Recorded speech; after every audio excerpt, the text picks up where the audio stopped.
அன்பானவர்களே, இன்னைக்கு நம்மளுடைய சிந்தனைக்குள்ளார போகக்கூடிய விஷயம் ஓஷோவின் சிந்தனை துளிகள்ல இருந்து தான் மாய வித்தை மூலம் பொருள்களை வரவழைக்க முடியுமா அப்படின்னு ஒரு கொஸ்டினை கேட்டாங்க. அதாவது ஏதாவது அதிசயத்தை நிகழ்த்தி பொருள்களை வரவழைக்க முடியுமா அப்படிங்கிறதா ஓஷோ கிட்ட முன்வைத்த ஒரு கேள்வி.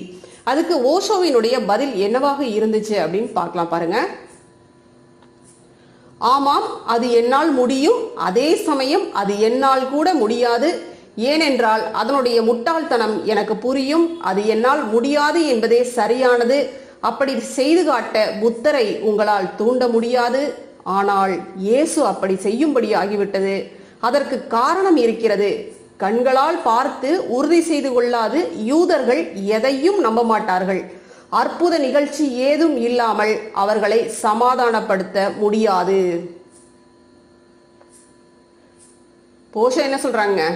என்னால இதை செய்ய முடியும், ஆனா எனக்கு விருப்பம் இல்லப்பா, இப்படிலாம் நான் செய்யணுங்கிறது எனக்கு அவசியம் இல்லை, அது ஒரு முட்டாள்தனமான ஒரு விஷயம். ஆனா இயேசு இந்த மாதிரியான அதிசயங்களை எல்லாம் நிகழ்த்தினாரு அப்படிங்கறத நம்ம கேள்விப்பட்டிருக்கோம் இல்லைங்களா? இப்ப ஏன் அவர் அப்படி செஞ்சாரு அப்படின்னா, அவருக்கும் விருப்பம் இல்லை. ஆனா அவர் வாழ்ந்த அந்த சமூக சூழல் அந்த மாதிரி. இந்த மாதிரி நல்லதெல்லாம் உங்களுக்கு நிறைய விஷயங்கள் உங்க வாழ்க்கைக்கு நல்ல விஷயங்கள்லாம் இருக்குப்பா, வாங்க அந்த மாதிரி பண்ணுங்க, இந்த மாதிரியான ஒரு வாழ்க்கை முறையை நீங்க வாழுங்கள் அப்படின்னு சொல்லி இயேசு அழைச்சப்ப அவர் சொன்ன நல்ல கருத்துக்களை எல்லாம் நம்ப மறுத்தாங்க. அதனாலேயே இயேசு என்ன பண்ணார்னா பல அற்புதங்களை எல்லாம் நிகழ்த்தி எனக்கு இந்த மாதிரியான ஒரு பவர் இருக்கு அப்படிங்கிறத அவர்கள்கிட்ட நிரூபிக்க வேண்டிய அவசியம் அவருக்கு ஏற்பட்டுச்சு. அதுதாங்க விஷயம். இப்ப இந்த மாதிரியான அற்புதங்களை எல்லாம் நிகழ்த்தி ஒரு பொருளை வரவழைக்கிறாங்க இல்லைங்களா? அது எப்படி சாத்தியம் அப்படின்னு ஓஷோ சொல்றாரு பாருங்க. அது ஒன்றும் அற்புதம் இல்லை, அது விஞ்ஞான ரீதியான பொருளாக்குதல் போல பல நிகழ்ச்சிகள் சாத்தியம்தான். நமக்கு தெரியாத வழியில் ஏதோ ஒன்றை இங்கே கொண்டு வர முடியும். அந்த வழி உங்களுக்கு தெரியாது, ஆனால் ஏதோ ஒன்று இங்கு திடீரென்று தோன்றக்கூடும். அது பொருளாக்குதல் அல்ல.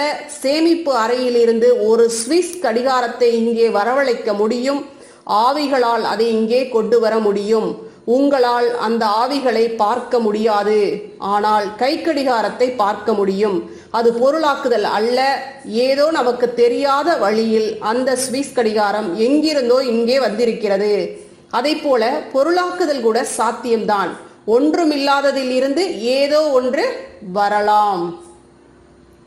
நம்மளே பார்த்தீங்கன்னா நிறைய நிகழ்வுகள் இது மாதிரி கேள்விப்பட்டிருப்போம் இல்லைங்களா? அவங்க அந்த மாதிரி அதிசயத்தை நிகழ்த்தி இந்த மாதிரி பொருளை வரவழைச்சாங்க, என் கண்ணு முன்னாடியே ஒரு மோதிரத்தை வரவழைச்சாங்க அப்படிங்கிறதெல்லாம் நம்ம நிறைய கேள்விப்பட்டிருக்கோம் இல்லைங்களா? அதெல்லாம் எப்படின்னு அப்படின்னா இந்த மாதிரி தான் அப்படிங்கிறார் ஓஷோ. அதாவது ஒரு பொருள், இப்போ ஒரு மோதிரமே இருக்கு அப்படின்னு வச்சுக்கோங்க, அந்த மோதிரம் எங்கிருந்து வருது அப்படின்னு சொல்றாரு பாருங்க. இப்ப இந்த இடத்துல அவர் என்ன சொல்றாருங்க? கை கடிகாரத்தை சொல்றாரு.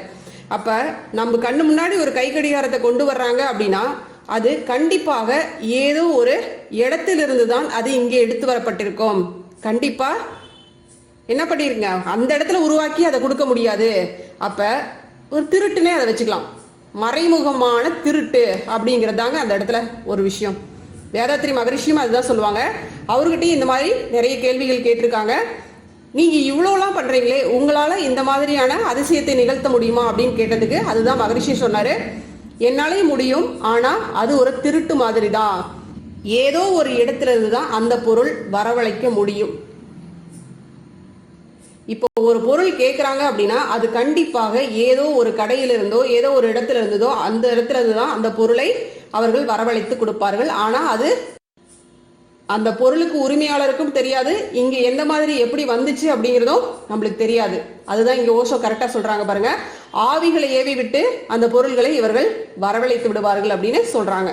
சரிங்களா? அப்ப இது நம்மளுக்கு கண்ணுக்கு தெரியாது, அது இந்த மாதிரியான வழிகள்ல தான் இப்படிதான் நடக்கும் அப்படிங்கிறார். ஆனால் அற்புதங்களை செய்யாமலேயே புத்தரை இந்தியா ஏற்றுக்கொண்டு விட்டது.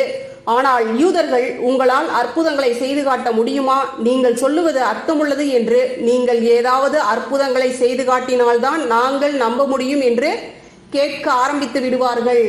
இயேசு அற்புதங்கள் எதையும் செய்ய விரும்பவில்லை, யூதர்கள் தான் அவரை அப்படி செய்ய வற்புறுத்தினார்கள். இப்ப இந்த இடத்துல பார்த்தோம்னா புத்தர் பாத்தீங்கன்னா இந்த மாதிரியான அதிசயங்கள் ஏதாவது நிகழ்த்தினாரா அப்படின்னா கண்டிப்பா கிடையாது. அது ஆட்டோமேட்டிக்கா அதாவது தானே ஏதாவது நிகழ்வு நிகழ்ந்திருந்தா ஒழிய அவர் இந்த மாதிரியான அதிசயங்கள் எதையுமே கண்டிப்பா நிகழ்த்தினது கிடையாது. அப்படி செய்யாமலேயே புத்தருடைய ஞானத்தை வைத்து புத்தர் என்ன சொன்னாருங்க, ஆசையே துன்பத்துக்கு காரணம்னாரு. அப்படியே இந்தியா ஏத்துக்குச்சு. அப்படியே நம்ம எல்லாருமே ஏத்துக்கிட்டோம். ஆமாப்பா, ஆசைதான் துன்பத்துக்கு காரணம். நம்ம யோசிச்சு சிந்திச்சு பார்த்தோம். ஆமா, அது கரெக்ட் தான். ஏன்னா நம்மளுடைய மதம், நம்மளுடைய கலாச்சாரம் என்னன்னா காலம் காலமாக இந்த மாதிரியான ஒரு சித்தாந்தத்திலேயே வந்ததுனால புத்தர் எதுவும் பெருசா புதுசா சொல்லிடலையே, இருந்த ஒரு விஷயத்தை தான் திரும்பவும் அவரு நம்மளுக்கு ஞாபகப்படுத்தி இருக்காரு. அப்ப நம்ம கிட்ட அடிப்படையிலேயே ஒரு ஞான புரிதல் அப்படிங்கிற ஒரு விஷயம் நம்மளுக்கு உள்ளார்த்த இருக்கு. நம்மளுடைய சமூகத்துல அது நிலவி இருக்கு. காலம் காலமாக தொன்று தொட்டு அது நிலவி இருக்கு. அப்ப இங்க பார்த்தோம்னா யூதர்களுக்கு பாத்தீங்கன்னா அந்த மாதிரியான விஷயங்கள்லாம் அவங்களுக்கு அந்த மாதிரி அறிவு ஞானம்லாம் இல்ல. அதனாலதான் இங்க இயேசுக்கு ஒரு பிரச்சனை வந்துச்சு. இப்ப இந்த மாதிரியான ஒரு அற்புதங்களை எல்லாம் நிகழ்த்தினா மட்டும்தான் இவங்க நம்மளை நம்புவாங்க, இல்லைன்னா நம்ப மாட்டாங்க அப்படின்னு இவர் செய்ய வேண்டியது. அடுத்து என்ன சொல்றாரு பாருங்க, அற்புதங்கள் இல்லாமல் அவருடைய போதனைகள் சிந்தனைகள் அனைத்தும் யூதர்களை பொறுத்தவரையில் அர்த்தமற்றவைதான். புத்தர் அற்புதங்களை செய்பவர் என்று நம்மால் நினைத்து கூட பார்க்க முடியாது. அது மிகவும் கீழான நிலையில் உள்ள மனதுக்கு வேண்டுமானால் உகந்ததாக இருக்கலாம். ஏன் அவர் பிறரை திருப்திப்படுத்த முயல வேண்டும்? பிறருக்கு ஏன் அவர் அவ்வளவு முக்கியத்துவம் கொடுக்க வேண்டும்? இப்ப இந்த இடத்துல என்ன சொல்றாங்க ஓஷோ, அற்புதங்கள் இல்லாமல் போதனைகள் சிந்தனைகள்லாம் இருக்கு இல்லைங்களா, இயேசுவோடைய சிந்தனைகள் போதனைகள் இதெல்லாம் இருக்கு இல்லைங்களா, அதையெல்லாம் யூதர்கள் பொறுத்த வரைக்கும் அது அர்த்தமற்றவைதான் அப்படின்னு சொல்லிடுவாங்க. என்ன காரணம் அப்படின்னு பார்த்தோம்னா, இன்னைக்கு பாத்தீங்கன்னா படிக்காத மக்கள், அதாவது அந்த அளவுக்கு போதிய ஞானம் இல்லாத மக்கள்லாம் பாத்தீங்கன்னா, இப்ப நம்மளே பார்த்தோம் சிலை வழிபாடுனா என்ன, அந்த கோவில்களில் போய் வழிபடுற மக்களுடைய மனநிலை எப்படி இருக்கும் அப்படிங்கிறதெல்லாம் நம்மளும் பார்த்தோம் இல்லைங்களா போன வீடியோலாம். அப்ப அவங்கெல்லாம் என்ன பண்ணுவாங்க, ஏதாவது ஒரு இப்ப பாத்தீங்கன்னா ஒரு மரத்துல இருந்து ஏதோ பால் வந்துச்சு அப்படிம்பாங்க, அங்க பாத்தீங்கன்னா மக்கள் கூட்டம் கூட்டமா போய் நிற்பாங்க. இப்ப இந்த மாதிரியான சின்ன சின்ன அதிசயங்களுக்கு ஆட்பட்டு அதுதான் உண்மையான பக்தி, அங்கதான் ஏதோ ஒரு நம்மளுடைய தேடல்களுக்கான விடை அங்கிருக்கு அப்படிங்கிற மாதிரியான ஒரு நிகழ்வு அவங்களுக்குள்ள இருக்கு. அப்ப அந்த இடத்துல ஓஷோ இந்த மாதிரியான மக்களுடைய மனநிலை தான் என்ன சொல்றாங்க, போதிய அளவுக்கு ஞானம் இல்லாத மக்கள் அப்படிங்கிறார் ஓஷோ. சரிங்களா? அப்ப ஏதாவது ஒரு அற்புதத்தை நிகழ்த்தினா இவங்கெல்லாம் நம்புவாங்க, இவங்க கிட்ட சக்தி இருக்கு, இவங்க சொல்றதெல்லாம் கரெக்ட் அப்படின்னு நம்புவாங்க. ஆனா போதனைகளை கொடுத்து சிந்தனைகளை கொடுத்து நீ இந்த மாதிரி தவம் பண்ணுப்பா, உன் வாழ்க்கை நல்லா இருக்கும், ஞானம் அடைவ, உன்னுடைய மனம் நல்லா இருக்கும், உன்னுடைய அறிவு நல்லா இருக்கும், இதுதான் உன்னுடைய வாழ்க்கை, இதுதான் உன்னுடைய பிறப்பு அப்படின்னு சொன்னா மக்களை பொறுத்த வரைக்கும் அது அர்த்தமற்றவையாக இருந்துவிடும் அப்படின்னு ஓஷோ சொல்றாங்க. சில சமயம் ஏதோ ஒரு அற்புதம் புத்தரை சுற்றி நிகழலாம், ஆனால் வேண்டுமென்றே செய்தது கிடையாது. அது ஒரு குறிப்பிட்ட சூழ்நிலையில் தானே நிகழலாம். இந்த முழு வாழ்க்கையுமே வெறும் கனவுதான் என்று புத்தர் சொல்கிறார். இப்படி இருக்கும் பொழுது ஒருவர் மீண்டும் உயிர்த்தெழுந்தால் அது என்ன பெரிய விஷயமா? அது அர்த்தமற்றது. அந்த கனவு மீண்டும் நடைபெற வாய்ப்பு உள்ளது என்பதை அது சுட்டி காட்டுகிறது. இப்ப இதுல புத்தர் என்ன சொல்றாரு அப்படின்னு பாத்தீங்கன்னா, இப்ப நீ வாழ்ந்துகிட்டு இருக்கக்கூடிய வாழ்க்கை வெறும் கனவுதான்ப்பா அப்படிங்கிறார். என்ன காரணம் அப்படின்னு பார்த்தோம்னா, இந்த பிறவியில நம்ம வாழ்ந்துகிட்டு இருக்கக்கூடிய இந்த வாழ்க்கை, இதுல நடந்த நிகழ்வுகள் எதுவுமே நம்மளுக்கு அடுத்த பிறவியில ஞாபகமே இருக்காது. போன பிறவியில என்ன பண்ணணுங்கிறது நம்மளுக்கு ஞாபகம் இருக்காது, அடுத்த பிறவியில நம்ம என்ன பண்ணுவோங்கிறது நம்மளுக்கு தெரியாத விஷயம், அது ஒரு விஷயம். ஆனா கண்டிப்பா இது அடுத்த பிறவியில உறுதியா ஞாபகம் இருக்காது. அப்ப ஒரு கனவு காண்றீங்க, நம்ம காலையில எழும் பொழுது ஏதோ ஒரு சின்ன சின்ன நினைவுகள் நம்மளுக்கு ஞாபகம் இருக்கலாம், ஆனா முழுவதுமே நம்மளுக்கு ஞாபகம் வருமா அப்படின்னா கண்டிப்பா கட்டாயமா கிடையாது. அது மாதிரி இது ஒரு கனவுதான். இது ஒரு இறப்பு நிகழும் பொழுது அது ஒரு கனவுதான், அந்த கனவு மீண்டும் தொடரப்போகுது, அவ்வளவுதான் விஷயம், வேற என்ன இதுல இருக்கு அப்படிங்கிறாங்க. இந்த விஷயத்தை பாருங்க, ஓஷோ அற்புதமா சொல்லியிருப்பாரு. புத்தரின் சீடர்கள் பசியோடு இருந்தால் புத்தர் ரொட்டியை வரவழைத்து அற்புதம் செய்ய மாட்டார், மாறாக அவர் உங்களுடைய பசியை சாட்சியாக நின்று கவனியுங்கள், அப்படி கவனித்து அதை தாண்டி செல்லுங்கள். இப்பொழுது நீங்கள் அதனிடமிருந்து விலகிச் செல்கிறீர்கள், அந்த பசி நீங்கள் அல்ல, அதனிடமிருந்து விலகிச் செல்கிறீர்கள். இப்பொழுது அந்த பசி நீங்கள் அல்ல, அது எங்கேயோ உங்களிடம் மேலோட்டமாக இருக்கிறது. இதை நன்றாக ஞாபகம் வைத்துக் கொள்ளுங்கள், அதை கடந்து செல்ல அதை உபயோகித்துக் கொள்ளவும் என்றுதான் சொல்லி இருப்பார். இப்ப பசிக்காக நிறைய உணவுகளை வரவழைச்சு தன்னுடைய மக்களுக்கு தன்னுடைய பக்தர்களுக்கு கொடுத்து ஆச்சரியப்படுத்தினாங்க அப்படிங்கிற மாதிரியான விஷயங்களும் நம்ம கேள்விப்பட்டிருக்கோம் இல்லைங்களா. ஆனா புத்தர் இந்த மாதிரி செய்யக்கூடிய நபர் கிடையாது. ஏன்னா இந்த மாதிரியான அதிசயங்கள்லாம் தேவை கிடையாது அப்படின்னு தான் அவர் எப்பவுமே நம்பக்கூடிய ஒரு மனிதன். அதே மாதிரி தான் வாழ்ந்து காட்டியிருக்காரு. அப்ப தன்னுடைய சீடர்களும் பாத்தீங்கன்னா தானும் காட்டுல தான் வாழ்ந்திருக்காங்க, அவர்களும் காட்டுல தான் வாழ்ந்திருக்காங்க. அப்ப நிறைய நாட்கள் பார்த்தோன்னா பசியோட இருக்க வேண்டிய ஒரு சூழல்லாம் இருந்திருக்கும். இப்ப தன்னுடைய சீடர்களுக்கு இந்த மாதிரியான ஒரு விஷயத்தை தான் சொல்லி அவர்களை அவர் சமாதானப்படுத்தி இருப்பார். இப்ப இந்த மாதிரி பழகுங்கள் அப்படின்னு அவர் கண்டிப்பா சொல்லி இருப்பாரு.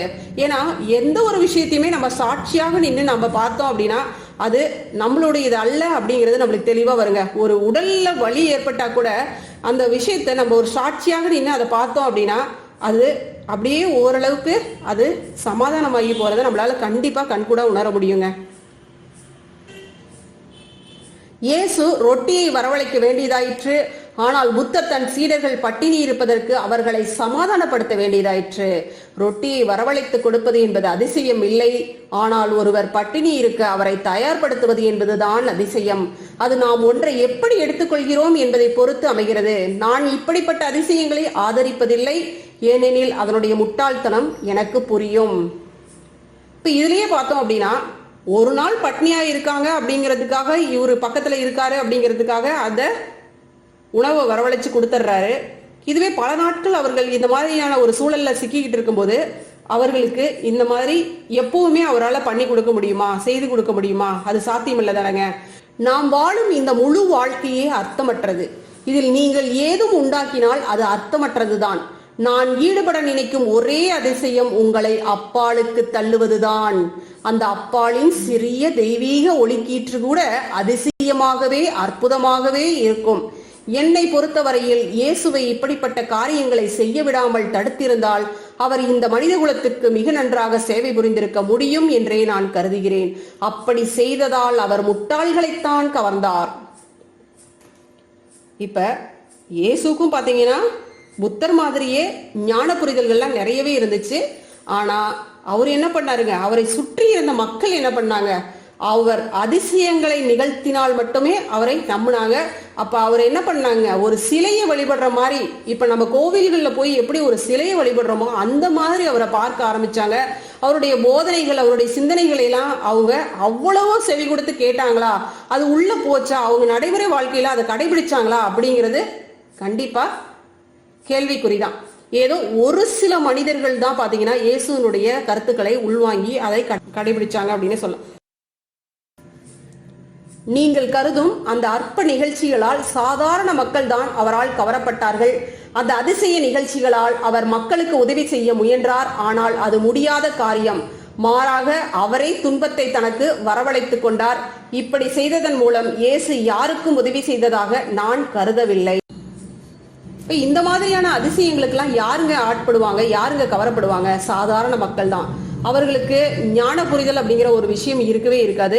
ஏதோ போவாங்க, அந்த அதிசயத்தை பார்ப்பாங்க, ஓ இந்த மாதிரி இவர் அதிசயத்தை எல்லாம் நிகழ்த்துறாருப்பா, அப்ப என்ன பண்ணுவாங்க, அவர் கடவுளுக்கு நிகரானவர் அப்படின்னு சொல்லிட்டு அவரை வணங்க தான் செய்வாங்களே ஒழிய அவர்கிட்ட இருக்கக்கூடிய அந்த நல்ல கருத்துக்களை உள்வாங்கி அதை கடைபிடிக்கணும் அப்படிங்கிற ஒரு ஞான புரிதல் அவர்கள்கிட்ட இருக்கிறதுக்கு வாய்ப்பு கம்மி தான் அப்படிங்கிறார். நான் அப்படி பொருளாக்குதலில் ஈடுபட்டு இருந்தால் என்னை சுற்றி மேலும் மேலும் முட்டாள்கள் தான் சேர்ந்திருப்பார்கள். விரைவில் நான் முட்டாள்களின் மத்தியில் தான் இருந்திருப்பேன். ஏனென்றால் அவர்கள் தான் இப்படிப்பட்ட காரியங்களில் ஆர்வம் உள்ளவர்களாக இருப்பார்கள். நீங்க நல்லா சிந்திச்சு பார்த்தீங்க அப்படின்னா இதனுடைய உண்மை புரிதல் என்ன அப்படிங்கிறது நம்மளுக்கு தெளிவா புரியும். அதாவது மூட நம்பிக்கைகள்ல மூழ்கி கிடக்கக்கூடிய மக்கள் மட்டுமே இந்த கூட்டத்தை சார்ந்தவர்களாக இருப்பார்கள். அவ்வளவுதாங்க விஷயம். அப்ப அவர்கள்கிட்ட புரிதல் அப்படிங்கிற ஒரு விஷயத்த நம்மளால புகுத்தவே முடியாது. அதுதான் இங்க சொல்றாரு ஓஷோ. அப்ப ஞான புரிதல் அப்படிங்கிற ஒரு விஷயத்த எப்படி நம்மளால உணர முடியும் அப்படின்னு பார்த்தோம்னா தியானத்தின் மூலமாக, மௌனத்தின் மூலமாக தான் கண்டிப்பா ஒரு மனிதனால உணர முடியும் அப்படிங்கிறார். அப்ப இந்த மாதிரியான விஷயங்களை செய்யறதுனால என்ன பயன், வாழ்க்கைக்கு என்ன யூஸ் அப்படிங்கிறார். என்னுடைய கையில் ஒரு மோதிரம் திடீரென்று தோன்றினால் அதனால் என்ன? ஆத்மீக தன்மையில் அதை எப்படி சேர்க்க முடியும்? இந்த முழு வீடும் மறைந்து பிறகு மீண்டும் தோன்றினால் அதனால் என்ன? அது எதற்கு உதவும்? ஆகவேதான் இப்படிப்பட்ட அற்புதங்களில் எனக்கு நாட்டம் இல்லை. அப்படி செய்பவர்கள் முட்டாள்களைத்தான் கவர்கிறார்கள். நம்மெல்லாம் பாத்தீங்கன்னா ஆன்மீகத்துக்குள்ளார வந்துட்டோம். ஓரளவுக்கு இந்த மாதிரி ஞானிகள் மகான்களினுடைய கருத்துக்களை பிடிச்சுக்கிட்டு நம்ம அப்படியே வந்துட்டோம். அதனால நம்மளுக்கு இந்த மாதிரியான அதிசயங்களுடைய சூட்சமங்கள் என்ன அப்படிங்கிறது நம்மளுக்கு தெளிவா புரியும். அதை கண்டு நம்ம மயங்க மாட்டோம். நம்ம யாரு, நம்மளுக்குள்ளார என்ன நிகழ்வு நடந்துகிட்டு இருக்கு, நம்மளுடைய வாழ்க்கை பாதையை எப்படி தெளிவுபடுத்தி கொண்டு போகணும், வாழ்க்கைனா என்ன அப்படிங்கிறது நம்மளுக்கு தெரியும். அதை உணர்த்திருக்காங்க இந்த மாதிரி ஞானிகளும் மகான்களும் நம்மளுக்கு உணர்த்திருக்காங்க. அப்ப இந்த மாதிரியான அதிசயங்கள்லாம் நம்மளை கண்டிப்பா பெருசா எந்த வகையிலுமே பாதிக்காது. எத்தனையோ ஞானிகளும் ரிஷிகளும் மகான்களும் பாத்தீங்கன்னா இந்த மாதிரி அதிசயங்களை நிகழ்த்தாமையே உலகத்துல நிறைய நல்ல நல்ல விஷயங்களை மக்களுக்கு போதிச்சுட்டு போயிருக்காங்க.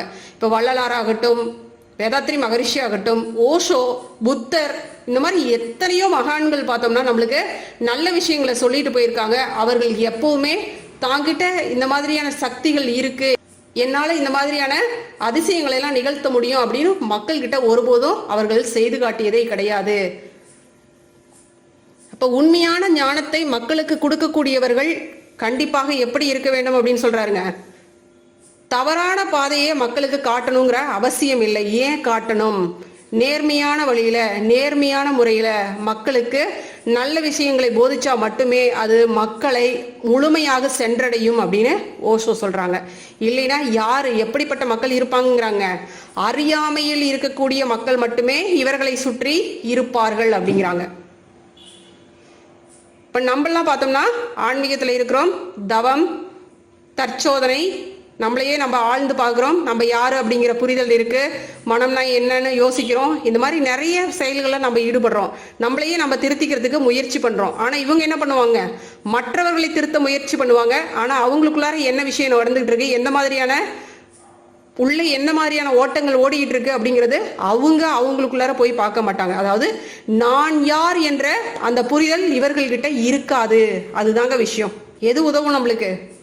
அமைதியான வழியில வாழணும், நிம்மதியா வாழணும் அப்படின்னா எது உதவுங்க? தவமும் தற்சோதனையும் மௌனமும் மட்டுமே நம்மளுக்கு எல்லா நேரங்களையும் கை கொடுக்கக்கூடிய மிக அற்புதமான விஷயங்க. வேற ஒண்ணுமே கிடையாது வாழ்க்கையில. இதை சூப்பரா பிடிச்சுக்கிட்டோம் அப்படின்னாவே போதும், நம்மளுடைய வாழ்க்கை நிம்மதியா இருக்கும். அவ்வளவுதாங்க. சரிங்களா? வாழ்க வளமுடன். நன்றி. அருட்பேராற்றலின் அன்பு கருணையினால் நாம் அனைவரும் நல்ல உடல்நலம், நீலாயுள், நிறைவான செல்வ வளம், உயர்வான புகழ், மெய் ஞானத்தோடு நல்லதொரு வாழ்க்கையை நலமுடனும் வளமுடனும் வாழ்வோம். வாழ்க வளமுடன்.